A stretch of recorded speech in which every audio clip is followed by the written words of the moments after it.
Question number देखते हैं 35। The reflection of the point 4, -13 above the line 5x + y + 6 = 0। अच्छा देखिए क्या कर रहा है कि एक लाइन है, इस लाइन का इक्वेशन दिया है, इस लाइन का इक्वेशन क्या दिया है, 5x + y + 6 = 0, और एक पॉइंट है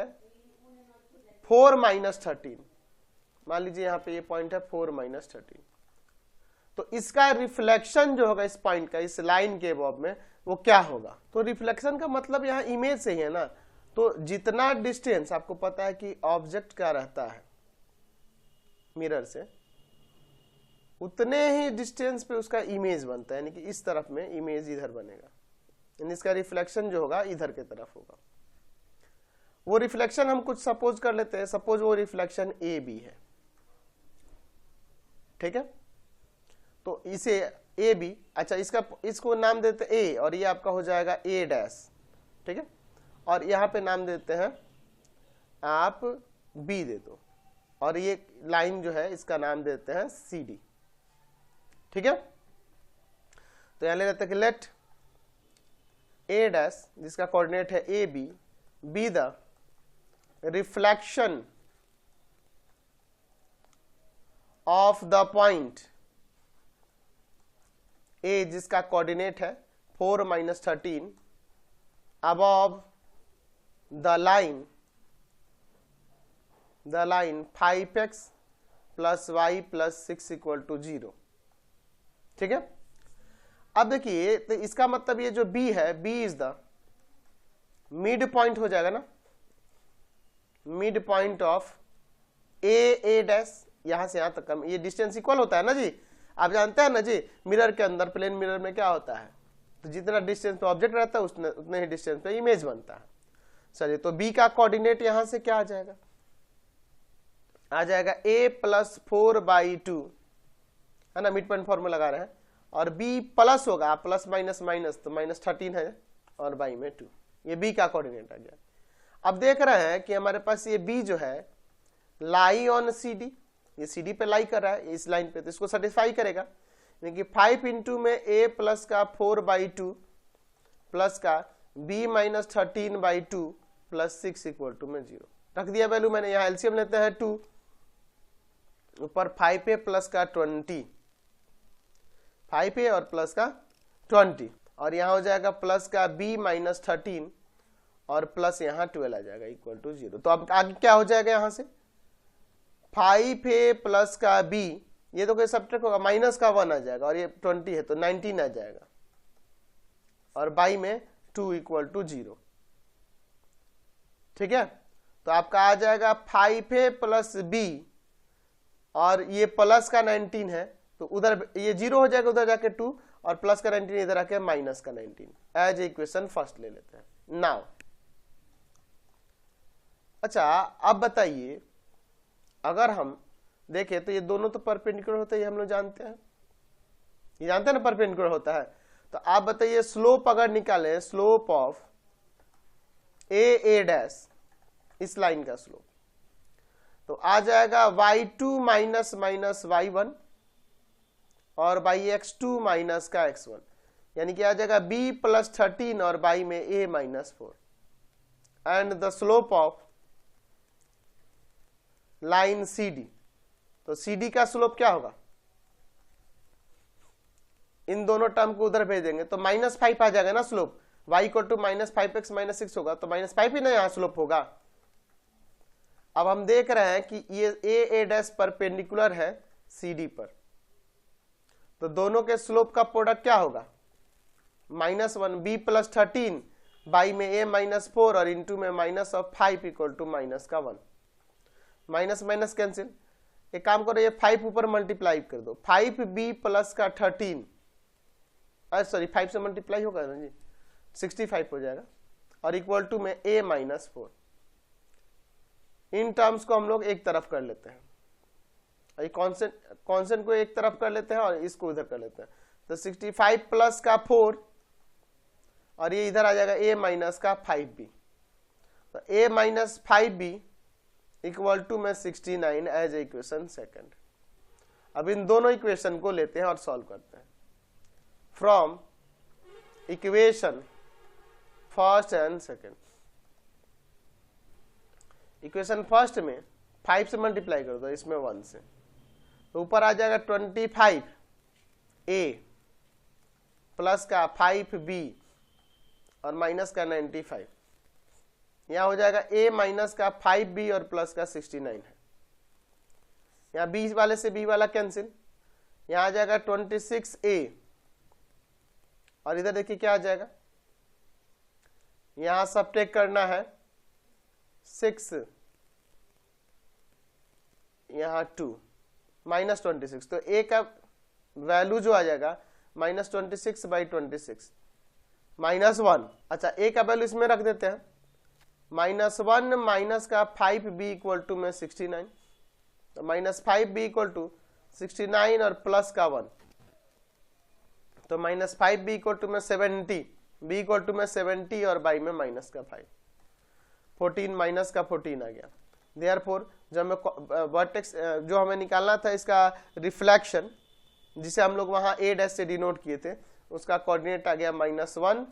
माइनस का 14, तो ऑप्शन में है -1 -14। देखिए -1 -14 ए नंबर हो जाएगा। क्वेश्चन नंबर 36 देखिए, the inclination of the line x - y + 3 = 0 with the positive direction of x axis is. अच्छा हमारे पास इक्वेशन ऑफ लाइन दिया है, तो इसके काम करते हैं, पहले इस लाइन को स्लोप इंटरसेप्ट फॉर्म में करते हैं। तो यहां से ये y उधर जाएगा प्लस का, y इक्वल टू में आ जाएगा x + 3, यानी कि y इक्वल टू में 1 इंटू में x + 3 है, तो ये 1 ही तो स्लोप है ना। स्लोप जो है वो क्या है, ये 1 है, और 1 किसके इक्वल होगा, tan थीटा के इक्वल होगा ना। tan में कितना का वैल्यू होता है, तो tan में ये 45 का वैल्यू होता है। यहां से एंगल क्या आ जाएगा 45 डिग्री, यानी ए नंबर आंसर हो जाएगा। क्वेश्चन नंबर 37 देखिए, 2 lines a1x + b1y equal to में c1 and second a2x + b2y equal to में c2 आर परपेंडिकुलर। ये कब परपेंडिकुलर होता है, तो आपको पता है कि जब a1 a2 और प्लस b1 b2 का वैल्यू 0 के इक्वल हो जाए तो ये परपेंडिकुलर होते हैं, यानी ए नंबर ऑप्शन हो जाएगा ना। आप ऐसे जानते हैं ना कि फॉर्मूला जो होता है, अगर 2 लाइन दिए गए हों उनके इक्वेशन, तो उनके बीच के एंगल के लिए फॉर्मूला हम जानते हैं ना, tan थीटा इक्वल टू में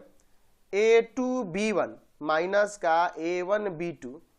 बाई में a1 a2 और प्लस का b1 b2, ये ना हम लोग जानते हैं जी। तो यहाँ पे कह रहा है परपेंडिकुलर, यानी कि यहाँ tan 90 रख दोगे, देख रहे ना, a2b1 माइनस का a1 b2 बाई में a1 a2 प्लस का b1 b2, तो ये तो 1/0 नॉन डिफाइन होगा। तो यहां देखो a2b1 माइनस का a1 b2 और बाई में a1 a2 प्लस का b1 b2, क्रॉस मल्टीप्लाई कर देंगे तो आ जाएगा कि नहीं, a1 a2 plus b1 b2 equal to में 0, तो यही ऑप्शन हो जाएगा। क्वेश्चन नंबर 38 देखिए, the coordinate of the foot of the perpendicular from the this line this point two the line this. अच्छा फुट का हमें क्या निकालना है जी, कोऑर्डिनेट निकालना है। एक लाइन है किसी पॉइंट से, किसी पॉइंट 2 3 से, यहां दिया है ना, सपोज कर लेते ए पॉइंट है जिसका कोऑर्डिनेट है 2 3, और ये लाइन जो है ना सी डी है और ये फुट जो है बी है, इसका कोऑर्डिनेट हम लोग ले लेते हैं ए बी ले लें, या एक्स वाई भी ले सकते हैं, एक्स वाई ही ले लेते हैं चलो, क्योंकि इस लाइन का इक्वेशन दिया है ना x + y - 11 इक्वल टू में 0, तो यहां ले लेते हैं कि late bxy be the foot of the perpendicular from the point A जिसका कोऑर्डिनेट है 2 3 on the line x + y - 11 equal to में 0। चलिए अब देखिए यहां पर ये इस पे परपेंडिकुलर है ना, तो एक काम करते हैं, यहां इसका इक्वेशन निकालते हैं, इक्वेशन ऑफ ए बी। अच्छा ए बी का इक्वेशन क्या होगा, तो किसी लाइन पे परपेंडिकुलर लाइन का इक्वेशन क्या होता है, तो इसका y के कोफिशिएंट को x के कोफिशिएंट के प्लेस पर, फिर बीच में माइनस, जो x का कोफिशिएंट होगा वो y का कोफिशिएंट बन जाएगा, और प्लस में लैम्डा इक्वल टू 0, यानी x minus y plus lambda equal to में 0। अच्छा हमारे पास दिया है कि a जिसका कोऑर्डिनेट है 2 3 lie on the line, lie on the line, on the line AB, इस पे लाई करें, इसका मतलब इसका कोऑर्डिनेट इसमें सेटिस्फाई करेगा, तो 2 minus 3 plus lambda equal to में 0, तो यहां से आ जाएगा -1 प्लस लेमडा इक्वल टू 0, यानी लेमडा का वैल्यू 1। तो equation of line A B क्या हो जाएगा, x माइनस वाई और लेमडा के प्लेस पे 1 इक्वल टू में 0, ये आपका इक्वेशन हो जाएगा। समझ गए? चलिए तो सॉल्व कर दीजिए दोनों इक्वेशन को, इन दोनों का पॉइंट ऑफ इंटरसेक्शन ही ना है, तो from the equation x plus y minus 11 equal to में 0 and x minus y plus 1 equal to में 0, तो देखो ऑलरेडी प्लस माइनस में y टर्म है cancel, 2x minus 10 equal to 0, यानी 2x इक्वल टू में हो जाएगा 10, x का वैल्यू 10 और y में 2 5 आ जाएगा, x का 5 पुट कर दो इक्वेशन फर्स्ट में ही, 5 plus y minus 11 equal to 0, तो y minus 6 equal to 0, y का वैल्यू 6, देयरफॉर हमें जो b पॉइंट था उसका कोऑर्डिनेट क्या आ गया 5,6। ऑप्शन में देखिए 5 6 है, 5 6 है बी नंबर। क्वेश्चन नंबर 39 देखिए, the coordinates of the image of the point 2 3, 2 3 का इमेज निकालना है इन द लाइन मिरर, ऐसा लाइन मिरर दिया है x plus y minus 11 equal to 0 r। देखिए मैं यहाँ पर एक लाइन मिरर ले लेता हूँ, ठीक है, लाइन मिरर हमारे पास दिया, इसका इक्वेशन है x plus y minus 11 equal to 0, ये लाइन मिरर है, ठीक है। अब एक पॉइंट इधर ले लेते हैं a जिसका कोऑर्डिनेट है 2 3, और इसका एक इमेज बनेगा इसके जस्ट अपोजिट में, जितना डिस्टेंस पे ऑब्जेक्ट का होता है डिस्टेंस उतना ही इमेज का भी डिस्टेंस होगा। इसका सपोज कोऑर्डिनेट है ए बी, यही आपका इमेज है, तो आपको पता है कि यहाँ मिरर से इसका डिस्टेंस और इसका डिस्टेंस इक्वल होगा, पढ़े ना। और मान लो ये ओ पॉइंट है, तो ये डिस्टेंस और ये डिस्टेंस इक्वल होगा, ठीक है। चलिए अब इसके बाद देखिए, इसका नाम देते हैं सी डी दे दे क्या, या बी सी देते हैं। लेट ए डैश जिसका कोऑर्डिनेट है a b B the image of the point A जिसका कोऑर्डिनेट है 2 3 in the line mirror x plus y plus minus 11 equal to में 0, ठीक है। तो जब ये इसका इमेज है तो ये O क्या होगा, O is the mid point of A dash, क्योंकि ये डिस्टेंस इक्वल होते हैं ना इस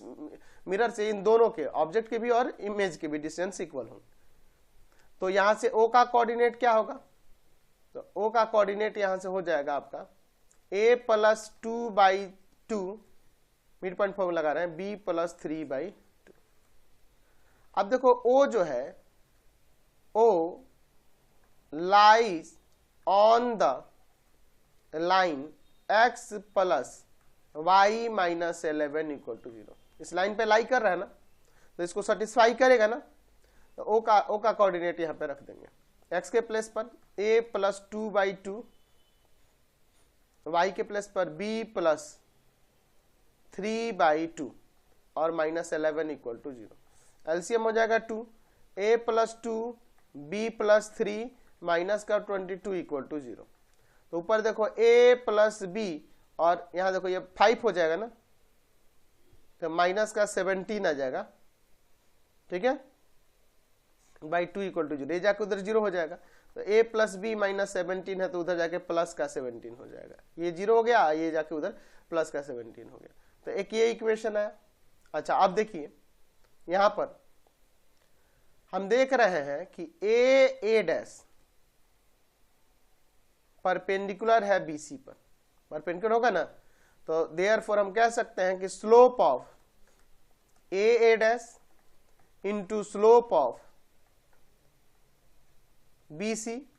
दोनों का एक प्रोडक्ट माइनस का 1 होगा। तो चलिए ए डैश का slope y2 minus y1 b minus 3 हो जाएगा, और बाई में x2 माइनस का x1 a माइनस 2 हो जाएगा।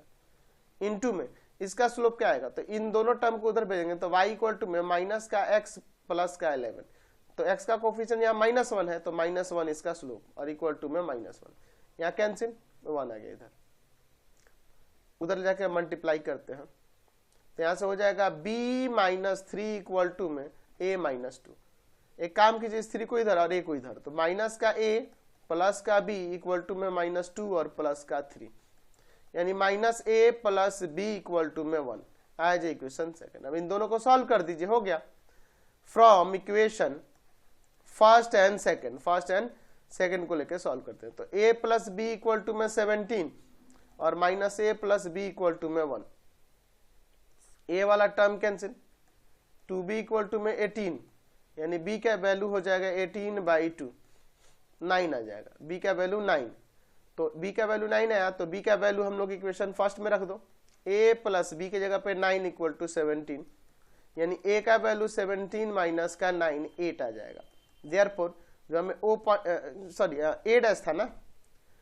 उसका कोऑर्डिनेट क्या आ गया, यहाँ पर a का वैल्यू आ गया 8 और b का वैल्यू 9, तो देखो तो 8 और 9 है क्या ऑप्शन में,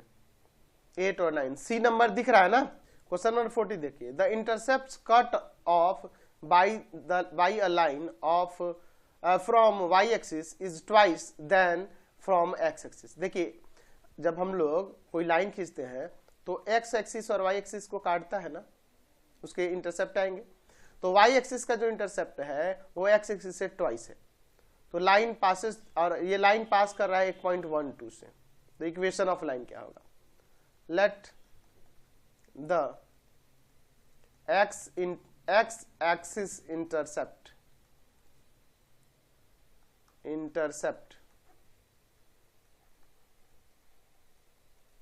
b, यहां पे सपोज कर लेते हैं वो a है, एंड y एक्सिस इंटरसेप्ट क्या हो जाएगा, y एक्सिस इंटरसेप्ट वो 2a हो जाएगा, क्योंकि कह रहा है ना कि ट्वाइस है, y एक्सिस इंटरसेप्ट ट्वाइस है, तो इक्वेशन क्या होगा, x by a plus y by 2a equal to में 1। अब ये भी दिया है, या पहले एलसीएम ले ले, क्या पहले एलसीएम ले लेते हैं, 2a डिवाइड करेंगे 2 आएगा, 2 जाके मल्टीप्लाई करेगा 2x हो जाएगा, इसे डिवाइड करेंगे 1 1 जाके मल्टीप्लाई करेगा इक्वल टू में 1, तो 2x प्लस का y इक्वल टू में 2a आ जाएगा। अच्छा ये जो लाइन है पास कर रहा है 2 3 से, लाइन पासिंग थ्रू 1 2, तो 1 2 से पास कर रहे तो इसको सेटिस्फाई करेगा, तो 2 इंटू में 1 प्लस का 2 इक्वल टू में 2 है, तो 2 to 4 आ जाएगा और इधर 2 है, तो a का वैल्यू आ जाएगा 4/2, 2 आ जाएगा a का वैल्यू, तो इक्वेशन ऑफ लाइन क्या हो जाएगा, 2x प्लस का y इक्वल टू में 2 इंटू में a के जगह पे 2, यानी कि 2x प्लस का y इक्वल टू में 4, ये आपका आंसर हो जाएगा, 2x plus y equal to में 4, तो यानी कि a नंबर आंसर हो जाएगा।